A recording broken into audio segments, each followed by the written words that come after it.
Hello friends, welcome to my channel. कैसे हैं आप लोग? उम्मीद करता हूं अच्छे होंगे। आज की वीडियो में बहुत ही महत्वपूर्ण प्रश्नों पर बात होगी जो कि हिंदी के हैं। 35 प्रश्न हैं। देखते हैं आप लोग 35 में कितने सही कर पाएंगे। और चैनल पर अगर आप पहली बार आए, चैनल सब्सक्राइब कर लीजिएगा और बेल आइकन को दबा दीजिएगा, जिससे कि आपको नई वीडियोज़ की नोटिफिकेशन समय से मिलते रहे। पिछले वीडियो नहीं देखे हैं, डिस्क्रिप्शन में आपको प्लेलिस्ट का लिंक मिल जाएगा, आप वहाँ से पिछले वीडियो जरूर देखिएगा। लिखा है, लहरों का शांत देखकर, लहरों का शांत देखकर ये मत समझना कि समंदर में रवानी नहीं है। जब भी उठेंगे तूफान बरकर उठेंगे, अभी उठने की ठानी नहीं है। बहुत ही अच्छी बात लिखी है। इसी के साथ अपने प्रश्नों को शुरू करेंगे और देखते हैं आप लोग कितने प्रश्न सही कर पाते हैं। लिखा है, एजुकेशन एरा 95, हरप्रीत पटेल 95। तो ये हमारे दूसरे चैनल हैं, इनको भी सब्सक्राइब करिएगा। अब शुरू करते हैं अपने प्रश्नों को। पहला प्रश्न है, रंगमंच के पीछे का स्थान निम्न में से क्या कहलाता है? नेपथ्य, पृष्ठभूमि, मंच पृष्ठ या गुह्य मंच?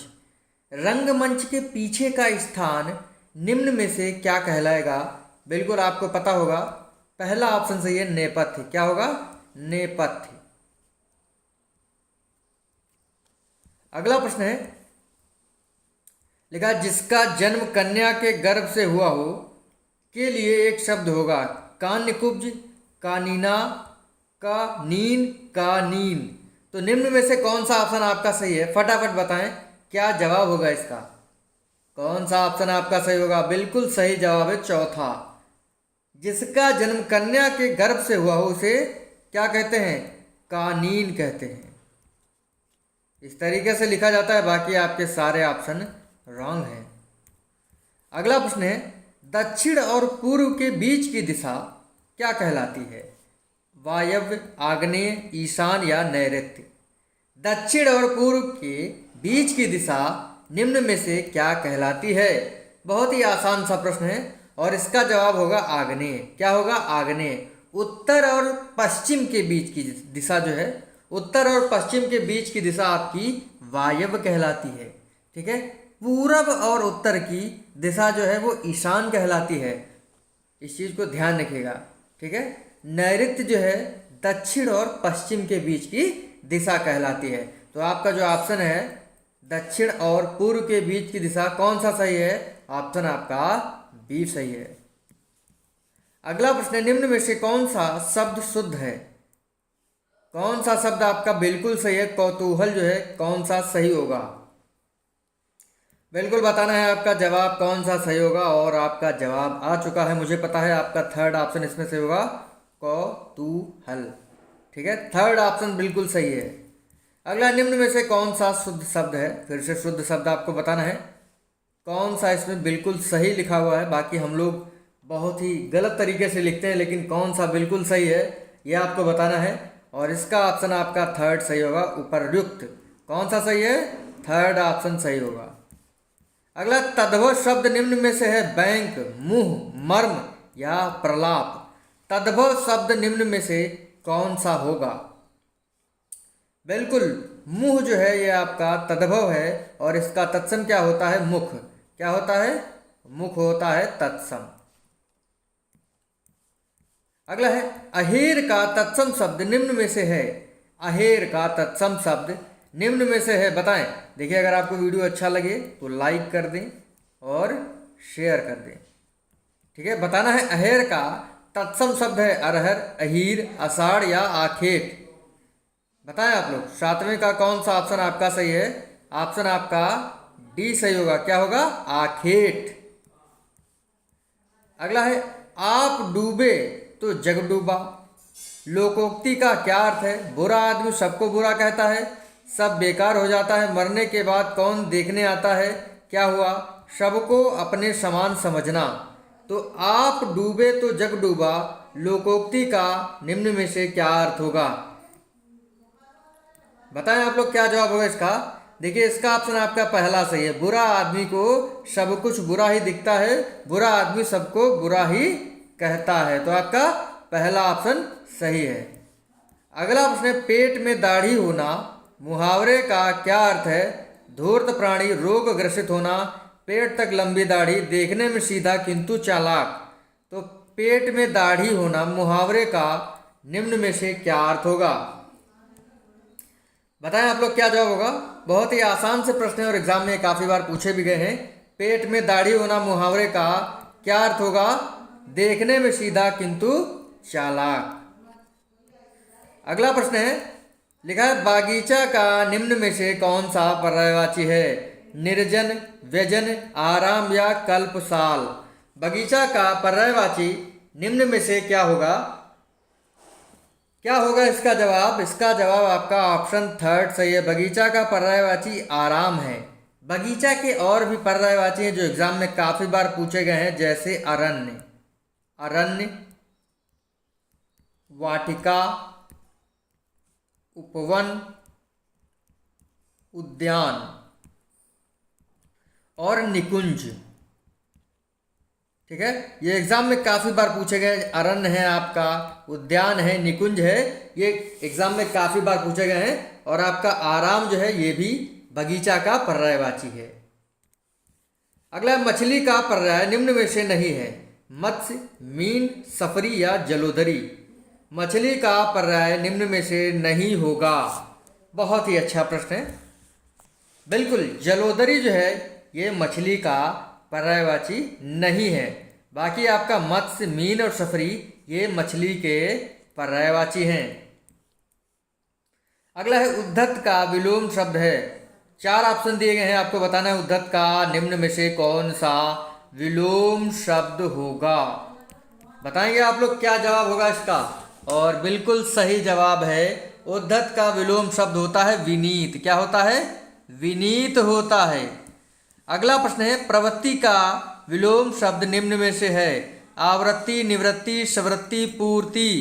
प्रवृत्ति का विलोम शब्द निम्न में से क्या होगा?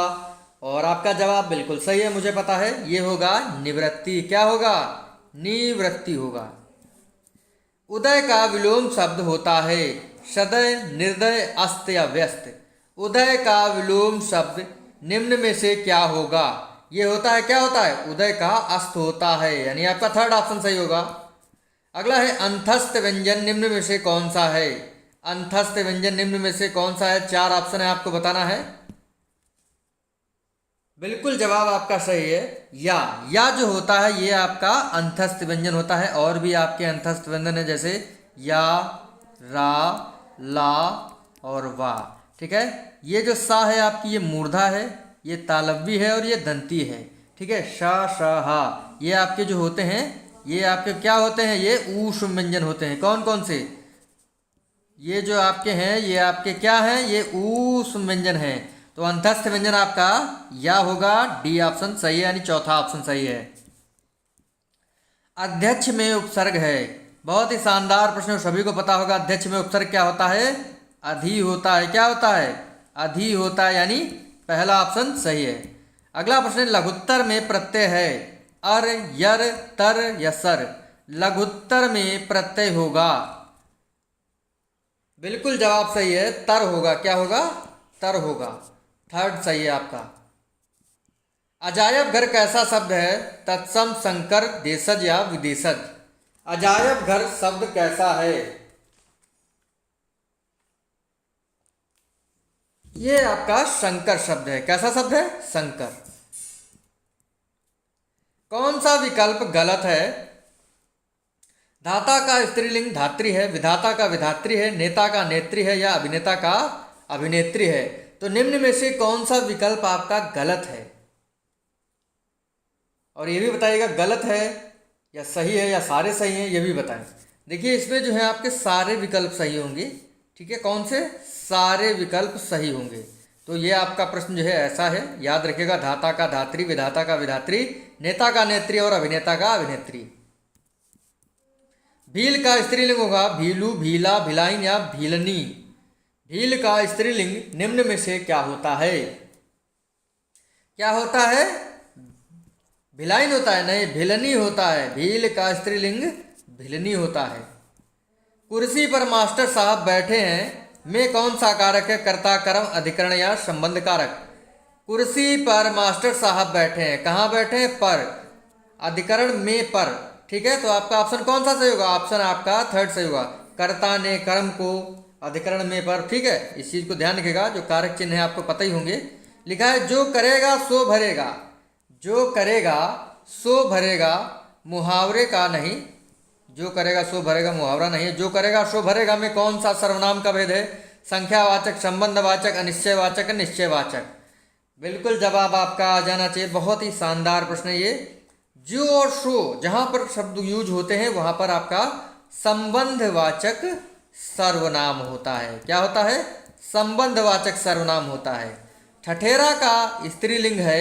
4 ऑप्शन दिया गया है, आपको बताना है। ठठेरा का स्त्रीलिंग ठठेरी, ठठरी, ठठेरीन, ठठेरीन। कौन सा होगा आपका जवाब? बताएं। चौथा ऑप्शन सही है, ठठेरीन। बिल्कुल इसी तरीके से लिखा जाएगा, बाकी आपके सारे ऑप्शन गलत होंगे। पवित्र का संधि विच्छेद है पा प्लस इत्र, पो प्लस वित्र, पो प्लस इत्र या पा प्लस वित्र। पवित्र का संधि विच्छेद होगा आपका पो प्लस इत्र। थर्ड ऑप्शन इस वीडियो में ज़्यादा सही लग रहे हैं। अगला रमेश का संधि विच्छेद होगा। 4 ऑप्शन दिए गए हैं। रमेश का संधि विच्छेद मैंने आपको काफ़ी बार बताया है, और इसका क्या जवाब होगा आप लोग बताएं, और कमेंट करके जरूर बताना है कि आपने 35 में कितने प्रश्न सही करें। हिंदी वैसे भी आसान होती है, आप इसमें काफ़ी अंक ले सकते हैं, पूरे अंक ले सकते हैं। रमेश का संधि विच्छेद होगा रमा प्लस ईस। ठीक है, कौन सा ऑप्शन? चौथा ऑप्शन सही है। गायक का संधि विच्छेद है गा प्लस एक, गय प्लस अक, गो प्लस अक या गा प्लस आयक। गायक का संधि विच्छेद निम्न में से क्या होगा? गय प्लस अक, यानी बी ऑप्शन आपका सही है। अगला है नगर, नगर वास में कौन सा समास है? व्यय, दिगु, तत्पुरुष या द्वंद्व। नगर वास में कौन सा समास होगा? जब आप ठान लेंगे ना कि मुझे पास होना है एग्जाम में, चाहे कितना भी कठिन पेपर आए मुझे पढ़ना है, आप पढ़ते रहेंगे तो चाहे कितना भी कठिन पेपर आएगा आप पास हो जाएंगे। नगर में वास क्या होगा आपका? तत्पुरुष समास। अगला है सदधर्म में समास है अव्ययभाव, दिगु, द्वंद्व या तत्पुरुष या कर्मधारय। कर्मधारय या बहुब्रीहि है। आपके पास 6 ऑप्शन है, आपको बताना है इसमें से कौन सा सही होगा। सत धर्म में कौन सा समास होगा? देखिए, सत है जो धर्म, यानी आपका कर्मधारय समास। 5वां ऑप्शन आपका सही होगा। ठीक है, अगला प्रश्न, लवण का तद्भव है लूण, लेपन, लवंग या क्षार। लवण का तद्भव क्या होगा? बहुत ही अच्छा प्रश्न है, बताना है आपको। लवण का क्या होगा? लूण होता है। राजस्थानी हिंदी की बोली निम्न में से नहीं है, जयपुरी, मालवी, अवधी या मारवाड़ी। राजस्थानी हिंदी की, राजस्थानी हिंदी की बोली निम्न में से नहीं है, बताएं आप लोग। जयपुरी, मालवी, अवधी या मारवाड़ी। ये होगा आपका अवधि। यहाँ पर गलत लिखा हुआ है, अवधि ऐसे लिखा जाएगा, यहाँ पर अवधि लिखा है। अवधी, बघेली और छत्तीसगढ़ी आपकी पूर्वी हिंदी की बोलियाँ हैं, और यहाँ पर आपका अवधि जो है नहीं होगा। बाकी जयपुरी, मालवी और मारवाड़ी ये आपकी राजस्थानी बोलियाँ हैं, राजस्थानी हिंदी की बोलियाँ हैं। लिखा निम्न में से कौन सा वाक्य शुद्ध है? भारत में अन्य जातियाँ हैं, भारत में अनेकों जातियाँ हैं, भारत में अनेक जातियाँ हैं या भारत में जातियाँ हैं। निम्न में से कौन सा वाक्य शुद्ध होगा? बताएं आप लोग। थर्ड वाला ऑप्शन, भारत में अनेक जातियां हैं।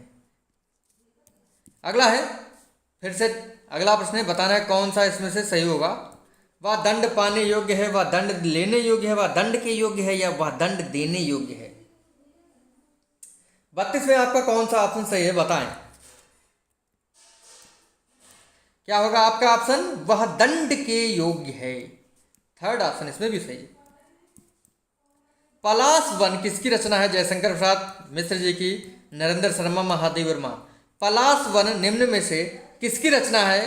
कोई बताएगा? बिल्कुल जवाब आपका आ जाना चाहिए, नरेंद्र शर्मा।